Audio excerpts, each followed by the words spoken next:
Okay, well, hi everyone. Thank you very much for watching or listening. Liam Hartley back with you with another episode of Presenting Champions. And today I'm joined by a very, very special guest, three-time Muay Thai kickboxing world champion, Kieran Keddle, who is the head coach of Elite Martial Arts Academy, owner of the Kieran Keddle Academy. I hope I'm saying that the right way. He's a Yep. sports promoter, trainer, and obviously formerly an elite fighter as well. Now, today we'll be talking not only about the kickboxing world, but we'll also be talking about the mindset that it takes to reach such a high level in one of the toughest and most skilled sports in the world. Some of these life lessons are transferable. So if you're a fighter, there'll be some great tips there. But also, if you're doing something else in life, your business, education, something else, some of these tips about discipline and belief in yourself and those types of things will help that as well, hopefully. Obviously, we'll also be getting Kieran's thoughts on the kickboxing sports world from not just from the viewpoint of a fighter, but from the viewpoint of a promoter and trainer as well. So stay tuned, everybody. Some exciting things coming up. And Kieran, thank you so much for making time for this, mate. I'm grateful for that. Thank you. No, thank you for inviting me on, and I'm looking forward to sharing thoughts and maybe get my opinion across to some people. Absolutely, absolutely. It will be, and it'll be good fun as well. So, Oh yeah, to kick things off with, a pretty big question, but a fun question as well. I think I'm curious what will come back from this. Obviously, you won three world titles, as I mentioned. You were in a lot of top fights. You achieved a great deal. But when you look back on all of that now, are there certain ones, certain fights, or certain titles, or certain specific ones that stand out to you as being perhaps more special than some of the others in one way or another? absolutely. I mean, winning my first world title was. It took a little bit of time to sort of actually sink in. Wow, I'm a world champion, right?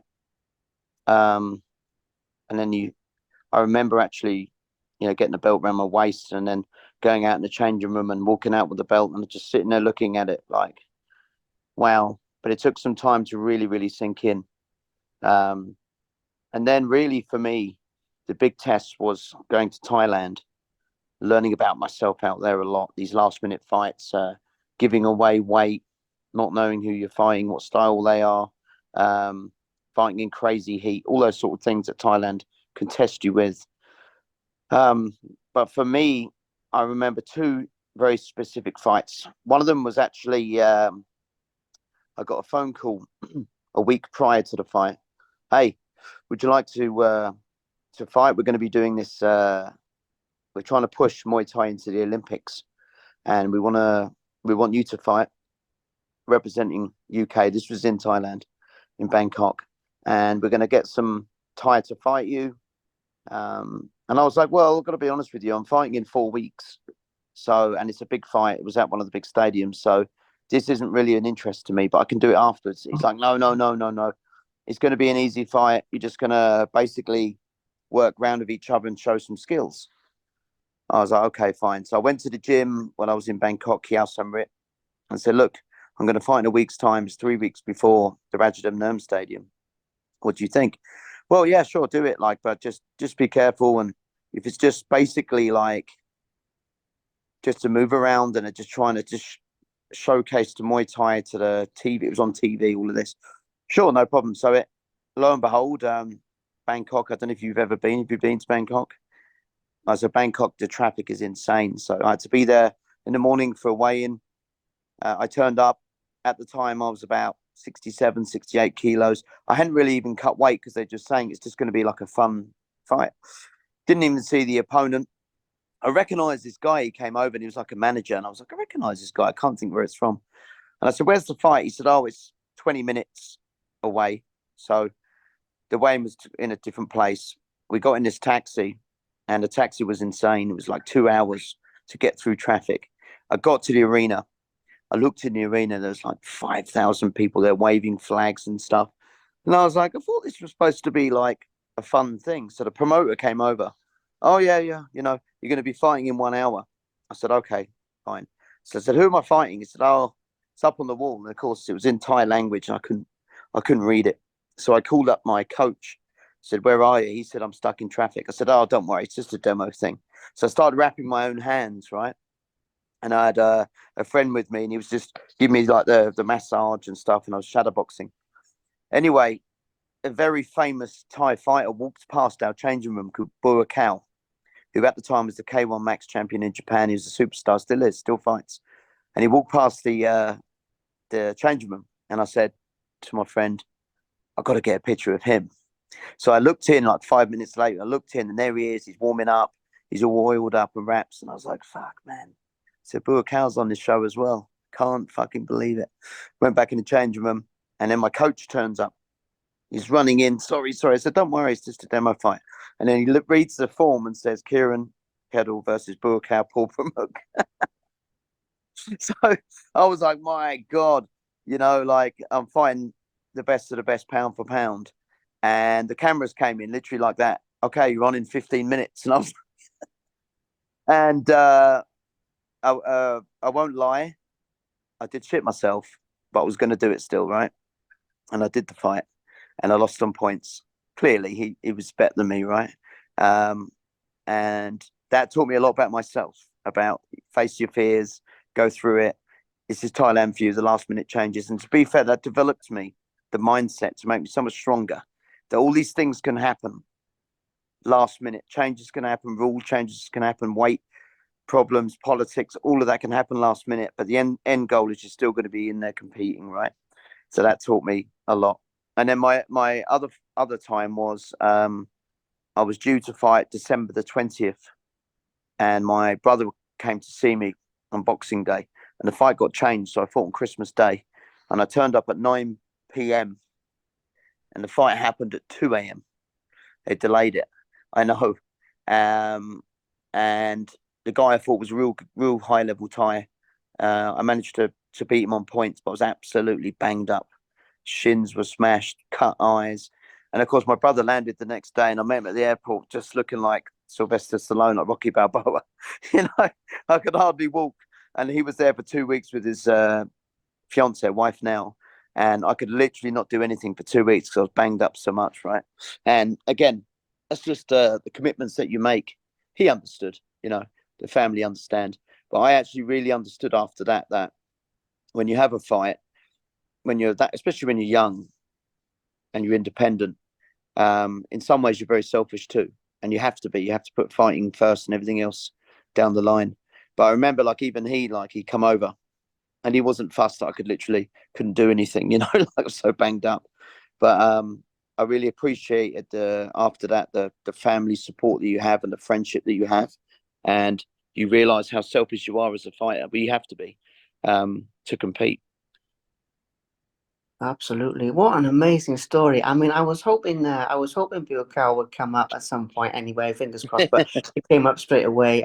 But yeah, I Yep. mean, the lessons that you've learned from that as well is amazing. I mean, this leads me to another thing, which is a big part of the reason why I do these in the first place, is to pass on some of the knowledge and inspiration of people like yourself who've done, great things and reached those dizzy heights, as they say. And it's a pretty big question, but if we narrowed it down to young athletes, aspiring athletes who are starting out, and you had to share one or two tips with them that are just essential to succeed, and maybe one or two tips of a couple of things they should avoid as well, a couple of things that catch people out on sort of on the regular basis and maybe stop them from fulfilling their potential as much as they can. Could you share with us maybe, I know it's a big thing, but if we narrow down maybe one or All two right. key ones on each side, the good and the bad. That would be, I think, really valuable to people listening to this. Yep. Keep it simple. Train hard. Listen to your coach. They're the three big things for me. And if you define each one by keeping it simple, is don't overcomplicate training. You know, you've still got to obviously train hard, which is number two, but don't overcomplicate it. Keep a simple plan. Keep a regime going, and keep your body in check with that. Training hard is not cutting corners. You know, is doing the extra mile when you don't want to, doing the extra rounds on kicks when you don't want to, doing the sparring you don't want to. You've got to train hard, because the reality is when you fight, if you lose or you underperform, you never want an excuse. You just lost to the better man. And I'm a person that will not make an excuse. If I lost, I lost. That's how it goes. There's no excuses. And then three is listening to your coach. At the end of the day, you have to trust your coach with your health, with your skill set, with your strategies, with your life sometimes, right? I've been very lucked out on some great coaches that give me some life advice over the years. Some people haven't had that luck, admittedly, but I trusted the words that they said, and a huge part of my success is down to the coaches. To avoid, I would say, try to avoid as much as possible the politics side of things, which they can emotionally draw you in, right? And completely put you offset of any sort of training. The other thing as well is if you have outside issues of the gym, which some people do, you broke up from your girlfriend or you broke up from your boyfriend if it's a female fighter, um, or you've had some other like family issues, is to try and selfishly, again, going back to that word selfish, try and cut them out and concentrate on training. What can happen is it can seep into the gym, it can seep into your training and really put you off your mindset, which is, again, going back to that word selfish, when you are a fighter, you have to put yourself first completely. And if you can avoid those sort of things, then I think you'll have a strong mindset. You'll be able to train hard. Again, keeping it simple, listen to your coach. Absolutely. Well, amazing advice, rock solid advice, and from somebody who's been there and done it many times over. So it's really, really good because obviously if people want to know more, I know they can train with you, maybe they can reach out to you directly in different things. But then this gives it the opportunity that if there's people, even if they never meet you, maybe they can still pick up a couple of tips from listening Sure. to this. I mean, I hope they do meet you, but you know how it goes with people around the world Yeah, listening to yes. so The thing of social media, that's the thing when it goes back to like keeping out of politics and dramas. Social media is a massive part of that now. I was very lucky 20 plus years ago, we didn't have that, right? You know, mm, and you must just even outside of fighting, you've seen people's sort of their mental health to some degree, but just their demeanor's changed because of what they've seen on social media. It's insane how much control and manipulation it can have over someone's mindset, right? And just they could have a great day. They open up their social media, someone puts something up they don't agree with, even someone they don't even know puts up something they don't agree with, and all of a sudden they're like, oh, you know. So when you come to the gym, you got to try and cut all that shit out. absolutely, yeah, 100% focused and yeah, zone out the distractions. I hear you. Now, another thing, obviously, with the coaching and the promoting and some of the things you do to give back to the fight world is the way I see it, because then you're taking a lot of your knowledge and expertise, passing that along in one way or another. It would also be good to get some of your favorite moments about that as well, because again, I know it's a big question, but I mean, with the coaching side, when you see someone develop and you see someone begin to fulfill their potential, it must be very rewarding. And I'd imagine the Yeah, same thing with the promoting, giving people opportunities maybe they wouldn't have had directly if you weren't involved and so forth. So again, a little bit about what that means to you generally, and maybe if there's one or two key memories or something that stands out, yeah. that'd be really cool. There's three particular fighters that I coached that went on to do great things, and that's Charlie Peters, Luke Whelan, and his brother Jamie Whelan, for various different reasons. Charlie came in and he was an athlete in fit shape, and he developed a real fight IQ, and he became UK number one. Actually, before I came to Canada, the month before I came to Canada, he had his last fight with me, which was bittersweet because it was we trained together for 11 or 12 years. We see him come through all the ranks, and then he managed to beat Liam Harrison, um, which was really the icing on the cake and the cherry on top of it because everyone doubted him, right? And that was an amazing thing to do.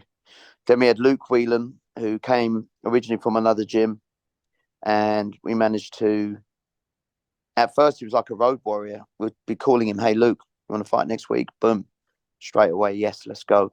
And he had this incredible mindset of just fighting regularly, keeping his body in shape, fighting literally. I think in one particular year, I think he fought 13 times, and it was like Lithuania, Germany, France, Italy, all these different countries. He went to the Middle East as well and won a world title there. And now he's really thriving. He's in his early 30s now. He's still got a few years left. He's still competing. He's doing excellent. But it was great to see him come from where he was and really achieve things, right? And just taking those last minute fights. Strong minded fellow, right? The third one is Jamie, his brother, his younger brother. Jamie was one of the most skillful people I've ever trained. He had fast hands, he had great low kicks, an incredible listener. You could say low kick, boom, straight away he'd throw it. And he beat some top guys in the UK, and he managed to get to the final 8 in the K1 Grand Prix in Japan. And that was, I remember being with him in Tokyo, and he was just looking at me going, it's crazy. Because the area he lives or used to live is called Thamesmead in London. You may know it, I'm not sure. And he was like, oh, I come from Thamesmead, now I'm in Tokyo. You know, it was a good warm feeling for me, right? I'm not the reason completely why he's there. I was part of it because you have to put the time into me, and I have to put the time in backwards. So, but it's just a nice feeling for me, like for him to say stuff like that, right? So those three are my sort of standouts in terms of coaching. And in management, I've been very lucky to promote some big fights, big domestic fights, first of all, which we had Greg Wooten and Luke Turner. That was a huge one. That was in London. We had Stephen Wakelin versus Artem Levin, which was a big one. But recently, I managed to put together a tournament in 3 different weight classes with 3 winners over the course of a year. And that was a road to one. And all 3 guys, 2 guys and a girl, they managed to get a contract with one championship, $100,000 contract. So Jake Peacock, Cody Jerome, and Taylor McClatchy all won a contract. And it was great to see their development over the 3 fights, the tournament, to win their contract. So for a feeling for me, again, was that warm feeling of, wow, I've put together a show. So those 3 guys are going to go off and, you know, fight on the world's biggest martial arts event. And it's come from literally a Canadian event, which 5-6 years ago, no ego here at all. There were some shows, but not like this now. It's developed, it's grown. Even other shows now are getting better development in marketing and matchmaking and putting it out there on social media. So it's really good to see that Canada's booming. But that particular tournament was special. Absolutely, yeah, absolutely. Now, a couple of other things to touch on here. Let me know how you're doing for time because we'll Yeah, keep I got it. another 10 minutes. We're good. Yeah, oh, no worries then. Okay. To touch on very briefly, another thing is obviously you moving over to Canada and everything, just from the Yes. point of view that obviously to be the best, you have to surround yourself with the best. You have to be in an environment where there's other people doing great things around you in whatever you do in life. And was that part of the motivation for you moving over there, or was there a different reason behind it because you took the leap to chase your dreams? And I think that's quite an inspiring thing for people to hear about as well from a different perspective to Yeah. the fighting. I came to Canada for different reasons. One, I wanted to shake up in my own life, right? Um, 2, I just wanted to start fresh with a new promotion, a new gym. And 3, which is the most important, and we talked about just before we come on live here. I've got 3 boys, right? And I wanted to have them be took out of the environment of where we were, which I could see it wasn't turning into a nice place. I could see it wasn't turning into a nice place.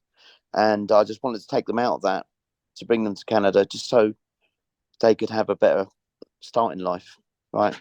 So, and like we talked about, it might swing round in England again, it might come back, but for the moment, they're having a great life. Let's put it that way. So, even down to like education and schooling for kids, it was just better. So that was my main factor behind everything. Um, but you know, since being here, I've seen so many chances and opportunities, right, which I don't think I would have had in England. And I wasn't getting stale in England to some degree, but I just found it hard to try and do something new, right? To try and start something new as well. Here, I started something new, and lo and behold, you know, it can develop into something. and you can have a good go at something, and then you've got cooperative people, and that's the important thing, cooperation. I found it, especially as the last few years, as you've known, Liam, sorry, as you've known, Liam, it's been very hard to move forward in England. So over here, if you want to do something, people will help you. And I'm not saying it's not a challenge, but it's just nice to have the cooperation of like-minded people that want to push and develop and grow. So that's the main reason why I came to Canada, and I haven't looked back. You know, don't get me wrong. Like anywhere in the world, COVID was very difficult. You know, because we'd just been in the country about a year, things were going nice, and then boom, we got hit with that. And for 2 years, it was pretty shitty. But I'm not on that boat alone. Everybody was on that boat. Yeah. I don't want to be playing victim and, oh, look at me, it's hard, I'm in a different country, all those sort of things. That wasn't the case. It was just right. We have to get through this. And even post COVID, it probably took 12 months, maybe longer, to come out of it properly, you know, financially. And you just got to keep believing, yeah. But as much as all the achievements in UK, I look back and I thought they were great, fantastic. I just wanted a fresh challenge. I wanted a new challenge while I was still young enough. Absolutely, absolutely amazing, and a very important part of your journey. Last question, I think, probably for time and Sure. everything Yeah, you've no got to problem. do, is your future plans. I mean, you've achieved all of this so far, obviously in your own career, in terms of the coaching, management, everything we've spoken about. But the journey never ends. You know, every time you reach one level, there's always a level above that. And you're obviously very, very passionate about what you do, and that really shines through on this course. So, it's a big question about the future. I don't mind how far forward you would like to go with this. That's up to you. But just a few of the dreams and goals that you have from this point forward, basically. Yeah, so you know what?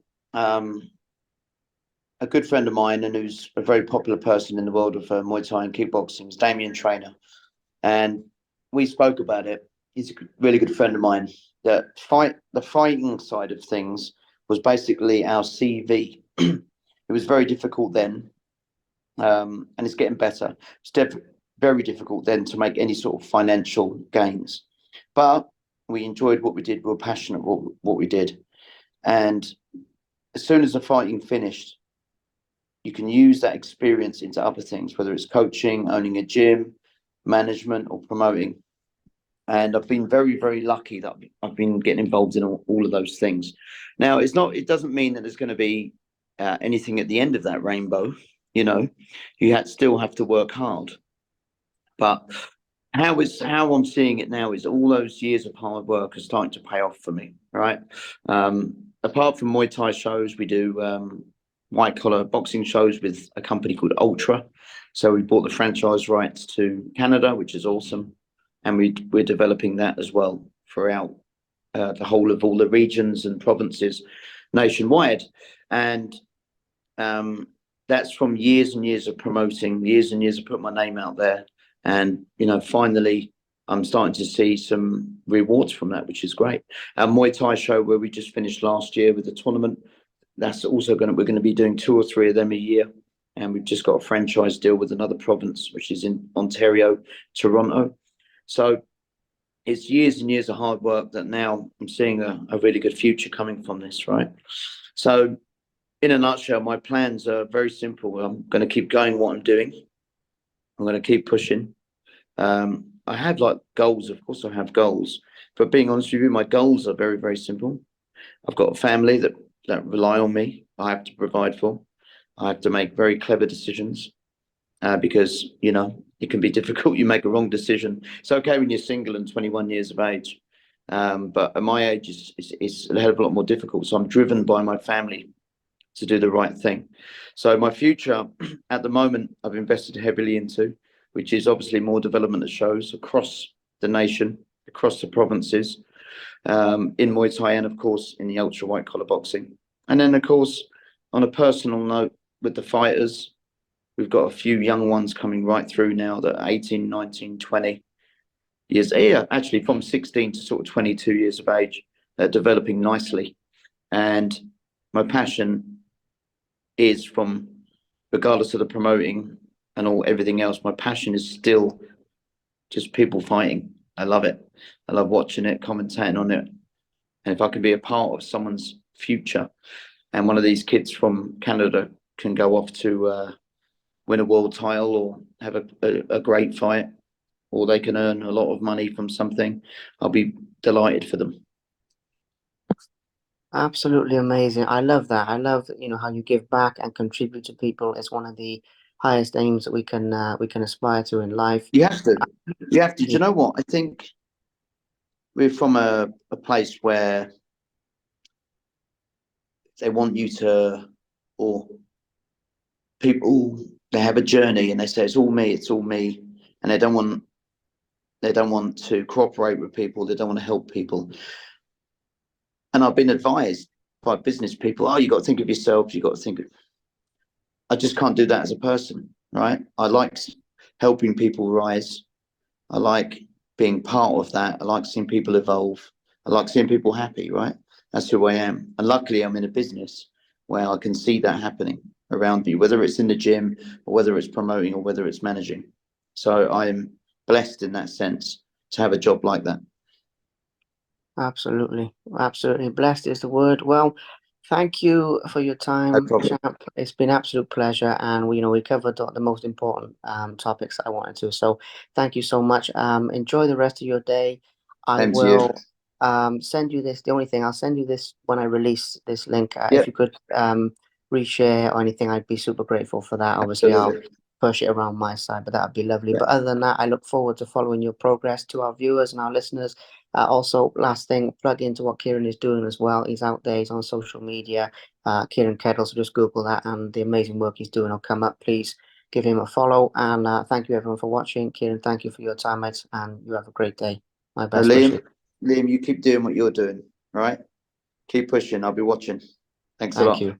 Thank you. Means a lot. Thank you. Take care. Have a good one, Take mate. care. Take care. Cheers. Bye. Thank you. Bye bye.